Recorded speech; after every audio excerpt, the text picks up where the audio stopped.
Next Gunti Muralikrishna గారు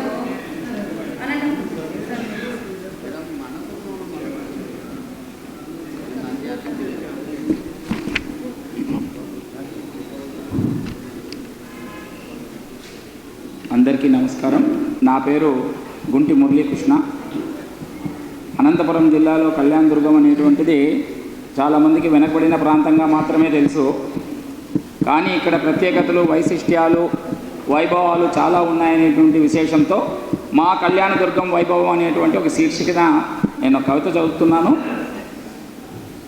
ఎనలేని వినూత్న కళారూపాల ధామం, అంతులేని విభిన్న ఆధ్యాత్మిక మార్గం, చోళుల కాలం నాటి మా కళ్యాణదుర్గం, కోట చెరువుల గలగలల ఆహ్లాదం, ఆశ్రమాలతో వెల్లివిరిసిన భక్తిభావం, అబ్బురపరిచే పాత రాతి యుగం ఆనవాళ్ళు, అరుదైన పాలన చేసిన పాలేగాళ్ళు, శిల్పకళల కోటలు, కళారూపాల పేటలు, ఆదర్శానికి ప్రతీకగా నిలిచిన రాజకీయం, దశావతారాలలో కనిపించే ఆత్మారాముడు, వేప చెట్టులో ఉద్భవించిన నారసింహుడు, సాహితీ కాంతులు విరజిమ్మిన వేళ, కళాపిపాసులు నడయాడిన నేల, మధుర కవి గుంటి సుబ్రహ్మణ్య శర్మ రచించిన కావ్యం, బుద్ధుని చరిత ఆత్మజ్యోతిగా వెలిసిన ప్రాంతం, ఆధ్యాత్మిక కాంతులేనే గిరిశిఖరాల అంబరం, మహిమగల తల్లులు అక్కమ్మగార్ల సంబరం, తేనెలలుగు తెలుగు కన్నడ భాషల సమ్మిళితం, పేరులోనే విశ్వ కళ్యాణాన్ని దాచుకున్న ప్రదేశం.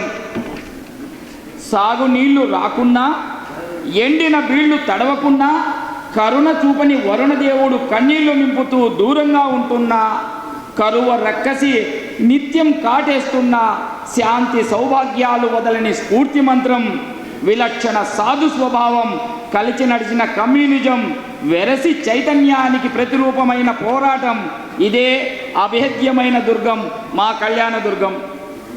పరిశ్రమలు రాకుంటేనేమి, అభివృద్ధి లేనంటేనేమి, శాంతి సహనాలే ఆలవాలంగా, నిత్య కృషివలుల ఆదర్శమే మార్గంగా, గాలి మరల వింజారపు వీచికలతో ఆధునికత వైపు పరుగులు తీస్తున్న మా దుర్గం చరితం అసామాన్యం, మా ప్రాంతం వైభవం నిరుపమానం.